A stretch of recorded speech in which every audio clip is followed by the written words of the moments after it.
Hello and welcome back to another World of Warcraft video. This time I'm going to be counting down the top 10 best features and things in Mists of Pandaria, according to me. So, before we get into the list itself, just want to say it's probably worth checking out my other top 10 worst parts of Mists of Pandaria video, because that'll colour a lot of what I say here. And the basic TLDR is that Mists of Pandaria had a lot of problems, but the good news is that Warlords of Draenor will essentially fix the vast majority of them, which is a pretty good thing. Anyway, let's get right into this list. So, coming in at number 10, we have the Brawlers Guild.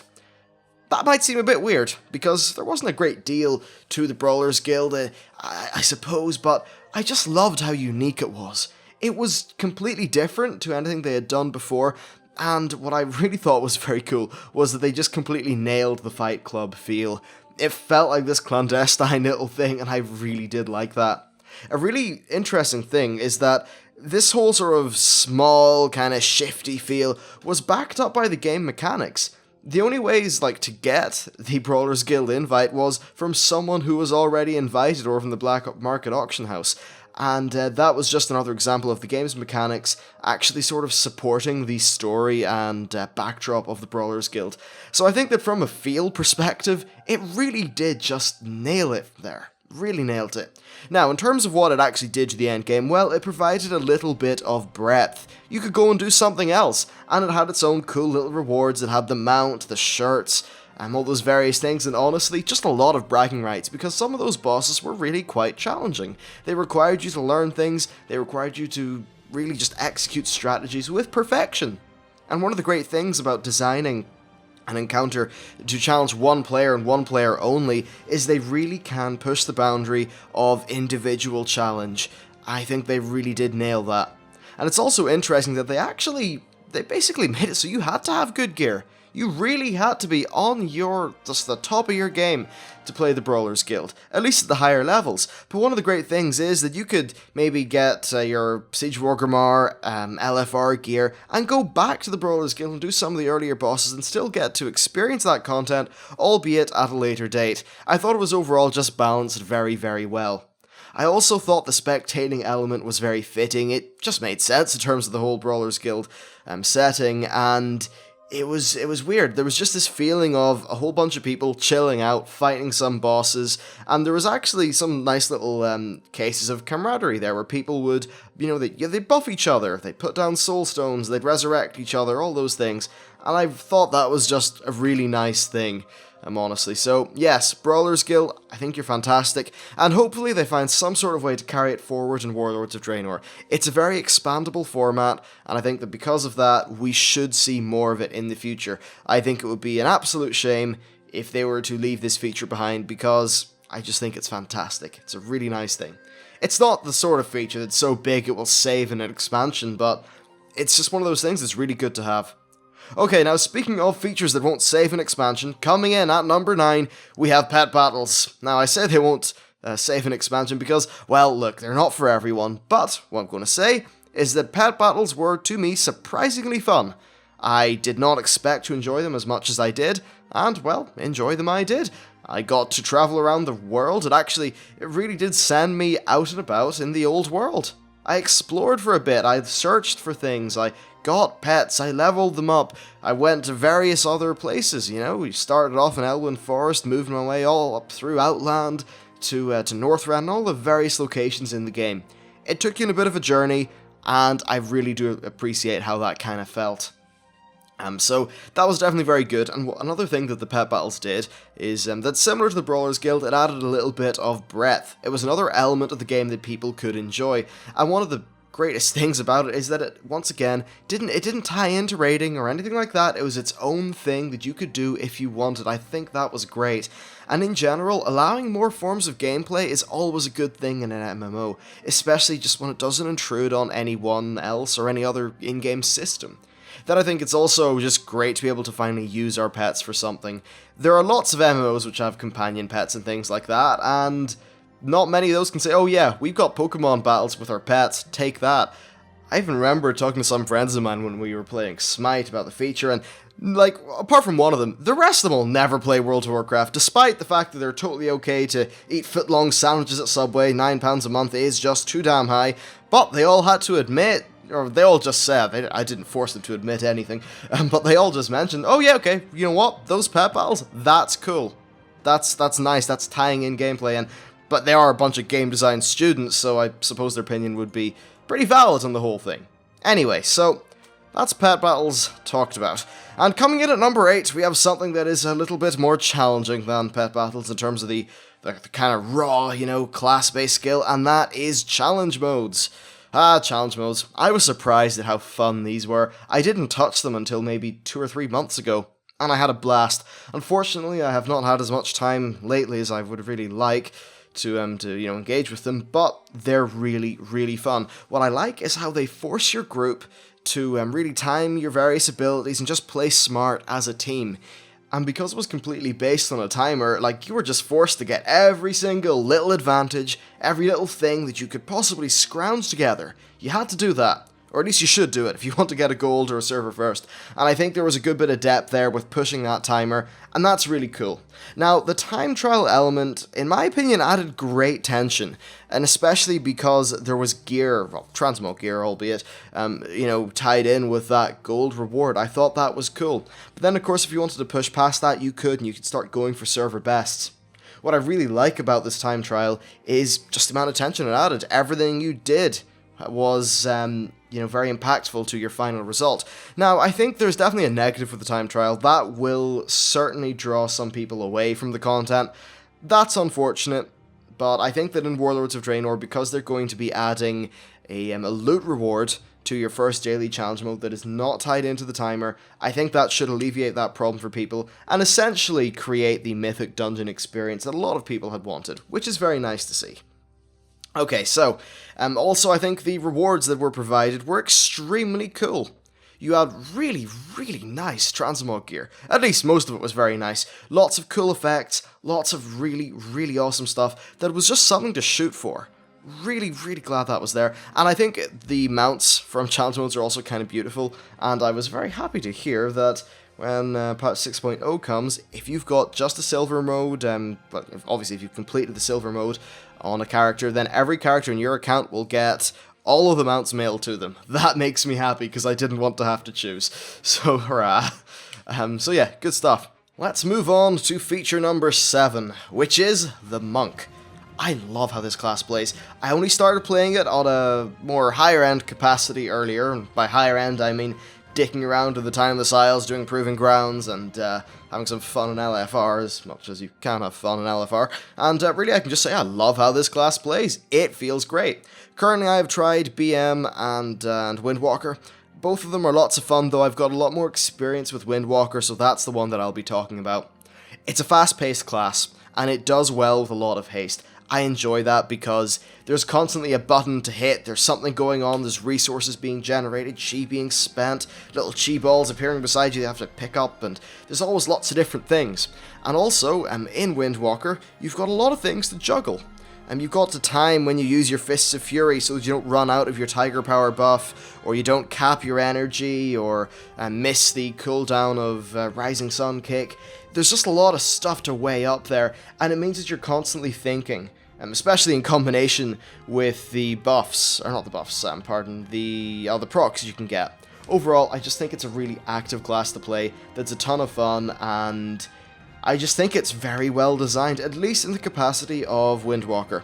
I think the Brewmaster is also very interesting. It seems like it's a bit of a paper tank if it's played poorly, but if it's played well, and played by a tank that really understands active mitigation, then it can be very powerful.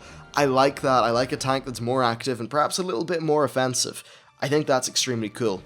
I haven't played any Mistweaver though, and I hear that it does have some problems with being just requiring a lot of ramp up for its heals, which obviously doesn't play well with some boss mechanics. Little bit unfortunate. I hear that in Warlords of Draenor they're going to be slowing down the pace of how at least Windwalker plays. I think that really is sad. If they do it too heavily, then it's going to just remove one of the key interesting things about the class, in that it is really fast. And it's that speed that makes you feel like you're playing a monk. So hopefully they do it in a way that doesn't compromise that core feeling. Then finally about the monk, I think the animations were all really nicely done, and it was just a ton of fun to play. Really nice class. Then finally, it levels up really well. I just like the pace at which Windwalker gets its abilities. And you always feel like you have a nice cohesive class to play all the way up from level 1 to 90, and that cannot be said for some classes. Okay, coming in at number 6, we have the Time Missile. The Time Missile. Well, I think this really... It's more so on my list because it showcased some great ideas that will hopefully lead to fantastic content in Warlords of Draenor. I really do appreciate how there was initially a lot to find and do on the island. Okay, unless you were, say, someone who, watched my guide that boils it all down and got me 100 and something thousand views of the channel. Hell yeah. But I think the Time Missile, though, it did have a lot. There's a lot of initial breadth there. There just wasn't really the depth to back it up. You could go in, there's loads of treasures and rare mobs and things to see and do. And that was great while the feeling lasted. But that wore off quick enough, and then the zone didn't have enough of a quest structure to keep it interesting for a long time. Still, though, I think the Time Missile was a really solid move, and I do find myself coming back to the island on a somewhat regular, well, nearly daily basis, which is great. I often go there in alts to do various things, and get those coins so that when the 5.4.8 comes, I'll be able to buy lots and lots of those Valor tokens that they'll be selling. So, that's the main thing with the Time Missile. Obviously, some of its ideas are maybe similar to Guild Wars 2 or similar to some other things. I think, yeah, fair enough, whatever. They are good ideas, and this is just a showcase that Blizzard can actually pull this stuff off. Well, really, between the Time Missile and patch 5.3, Blizzard can pull that stuff off, and if they have a full expansion worth of work to build upon the Time Missile tech, then I think Warlords could start to show off some really, really awesome stuff. And I think that a lot of the Time Missile features are going to play very well in Warlords because they won't be spread around this really small, very dense, compact zone. No, they'll be spread out around full-on zones. This should hopefully have the effect of making it seem less of a theme park and more of just running around the zone, stumbling into cool stuff. So hopefully they do manage to pull that off.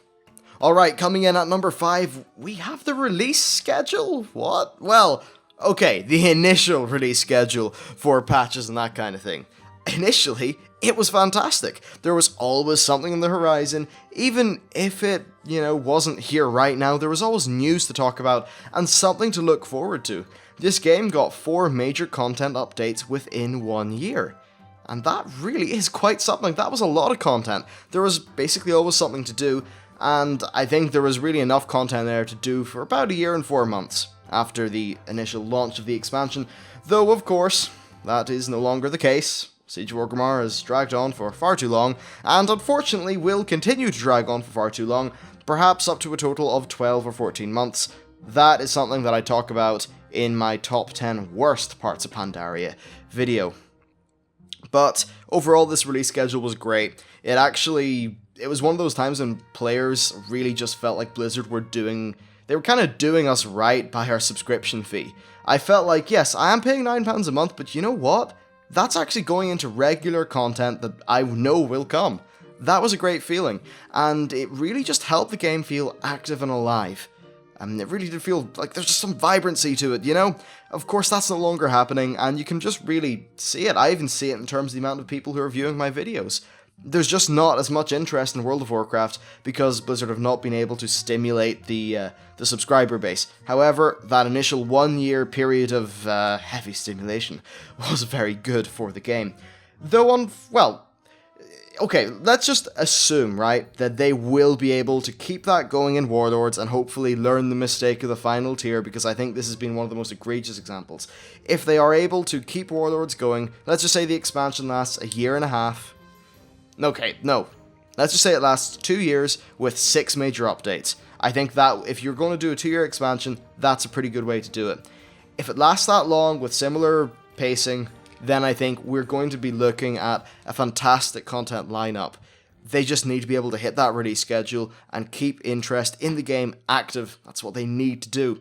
Still, I'm not completely devoid of hope in this regard. I think that at least the initial few patches gave us a bit of a glimpse at how good this game can be when it's constantly being worked on. I mean, hell, they started off with all the problems of the launch of the expansion, and then they very quickly fixed it because of this fast, iterative and patch structure, which I think really did work out very well. Okay, that's it for that. Coming in at number 4, the art and design of the expansion. But, well, some of it. Okay, the Pandaren stuff is what I really loved. I enjoyed the Mogu stuff. I wasn't into the Klaxi. I've got to admit, I wasn't into the Klaxi, and that's what drags it down. But I think that this video just needs to have a mention of some of the music and just locales that they did make. Now, you'll know from my top 10 worst video that I actually said the zones were one of the worst things about Pandaria, and that many of them felt samey, many of them were just dull, sort of boring old foresty places. Well, I loved some of the design, especially the Pandaren buildings, and then the music. I felt the music of this expansion was fantastic. Places like, say, the Temple of the Jade Serpent, and some of the various settlements in the Jade Forest were absolutely fantastic. Those times when you have glorious big sunlit vistas that were just amazing to look at. They were great. Anyway, and then I still regularly actually listen to some of the music from, say, the Wandering Isles or the Monk stuff on my phone, and I think that with the exception of some of the Klaxi music, this expansion had a really solid soundtrack that I just loved. And then, of course, I think the Timeless Isle stuff really deserves a major shout out as well, because I think that was fantastic. I loved it. I just think that the music was, I think really mainly the music was just fantastic in this expansion. Really fantastic. Okay, coming in at number 3, we have the 5.1 and 5.2 storytelling. So, they made some great strides in learning through this expansion, and one of the key areas in which they learned was how to tell a story. Now, of course, I still think that they need to give their writers a bit of a slap on the wrist for some of those lines that they produce, but still, it was great to have a story unfold over a period of time in-game. That was very nice, and what it did is it meant that everyone got to see the main story of the expansion, which was great. It also got more people acquainted with characters, which, again, was very good. And then also I think that Warlords of Draenor's backdrop will actually lend itself to a better story than Mists of Pandaria, so hopefully this means that they'll be able to apply the really good lessons that they've learned during Mists, and then sort of bring them into Warlords, and then hopefully that better backdrop will just result in a better in-game story. Still though, the biggest thing they have to overcome is the quality of their writing, in my opinion. They can make interesting solo scenario quests, and they can do cool little set pieces. They just need to improve the quality of the storytelling and the writing. You know what? Get Christy Golden to write your in-game stuff. I'm sure, look, just give her some money. Hopefully she'll be up for it. Just get Christy Golden to do it. She's a really good author. She understands the world, understands the lore. So just get her to write the lines. Please, please. Oh dear, still, there's great potential there. Then another great point about the 5.1 and 5.2 storytelling, especially the 5.1 stuff, is that every day it gave you something to just come back to and experience a new thing. For 2 or 3 weeks, you would always have a new bit of story unfold, and that was a nice reason to log into the game. So even from the perspective of trying to make their game have a bit more longevity, it worked out real well. Better than the Timeless Isle, in my opinion. Obviously, the Timeless Isle didn't have that storyline stuff, and I think that really did impact its longevity in a negative manner. Alright, coming in at number 2, we have the quality of the raids. So I think the raids were really the best feature of Mists of Pandaria, and that's me talking about flexible mode, normal mode, and heroic. Now, I didn't really get to play much of the very first tier. Well, I actually cleared the entire thing on normal now that I think about it, but I sort of came in near the end when my guild was progressing in Shexir, but I was there for everything else. And I've got to say that I really enjoyed Mogushan Vaults. I thought the first boss was pretty fun. I enjoyed Fang the Accursed, and the council boss that was sort of one at a time was also kind of okay. I loved Elgalon. I thought he was an amazing boss fight. Probably not one for an introduction raid tier, but I still think he was an amazing fight, though I didn't particularly like the final fight in Mogushan Vaults. And then for the Terrace of Eternal Springs, I pretty much enjoyed every fight in that place apart from the very final boss, which was 15 minutes long and extremely boring. And the Klaxi place, look, it had some cool fights, but all in all, I just couldn't bring myself to enjoy it. As for Throne of Thunder, well, I thought Jinrock was an extremely good intro boss. I thought that Horadon was one of the weaker bosses, but it's weird, when you tackle him at the right gear level, he was challenging and interesting, though perhaps dragged on for too long. I thought the Council was initially interesting, however the problem with the Council is A, it's 10-man tuning, and B, the fact that it just got more boring as the fight went on because you killed off mechanics. I think Tortos was really fun as well. Megara was a wee bit dull, but she wasn't that bad, and I actually enjoyed G-Kun because I got to stand there like a turret and just kill things. I enjoyed that a lot.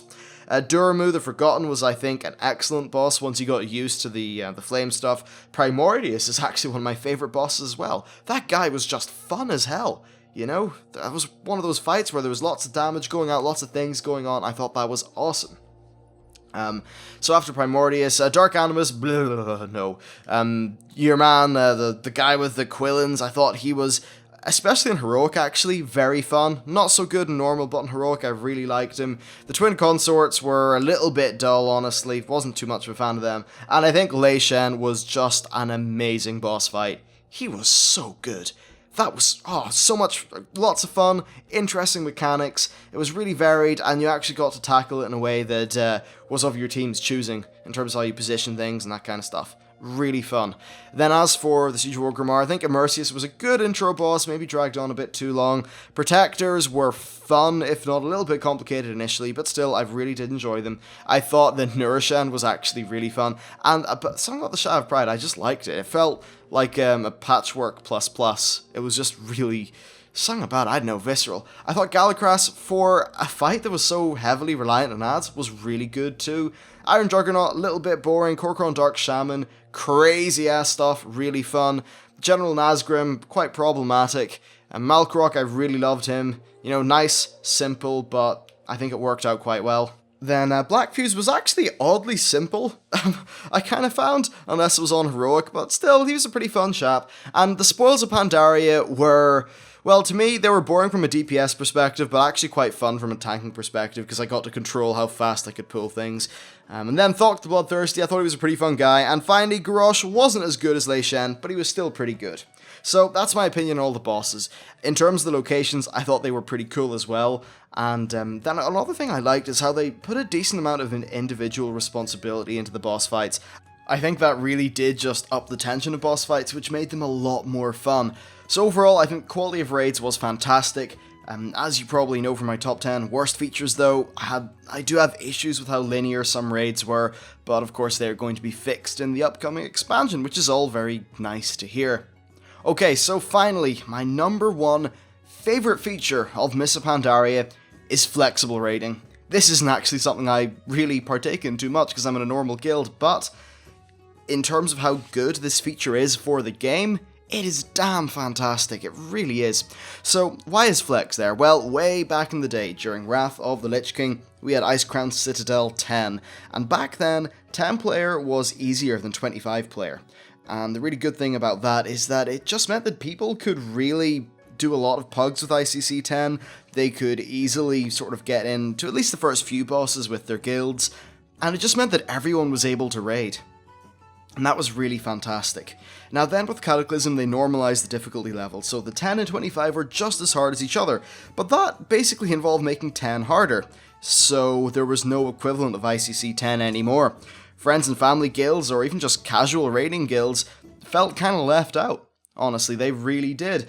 And then, of course, LFR came along, and Blizzard thought that LFR would be enough for these guilds. Of course, that wasn't true. That's not what these guilds wanted. They still wanted organised raiding. They just didn't want to bother with the whole big challenge of what normal modes had turned into, and I think that's absolutely fair enough. So it's great that finally flexible raiding has came out. It really is the solution to that problem, and from what we've at least heard from the various statistics and things that Blizzard have talked about, Flex has actually been extremely popular with the player base. That really is very good to hear.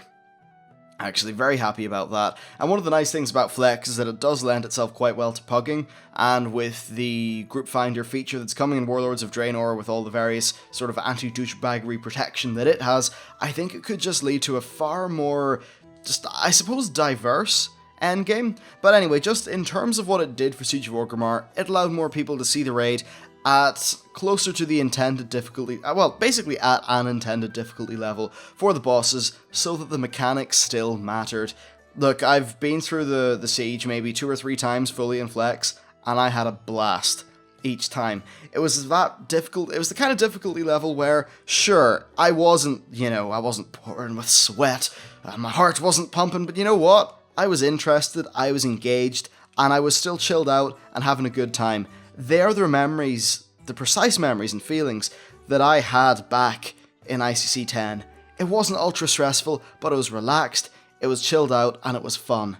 Flexible raiding brings that back into the game, and I think it's one of the features the game has most sorely missed since ICC 10. I'm so happy that it's going to be here, and honestly in Warlords of Draenor I might end up playing more flexes than normals, because between university and I suppose doing this YouTube at a near professional level, I mean this is the closest thing I have to a job right now, a full-on raid schedule may not suit me, so I will have to be doing these flexes, and I'm totally up for that because they seem like a really fun way to experience the content. Anyway, that is it for this video. Hope you enjoyed it, and hopefully it gave a bit more of a contrast to the previous one. I think having two separate top 10s for the best and worst is actually it's a kind of nice format. They can contrast each other, and it's just a really cool way of making points about various points or, elements of the game. Anyway, that's it for the video. Please be sure to leave any feedback, comments, or your own top 10s down in the description. Thank you very much for watching, and I'll see you next time.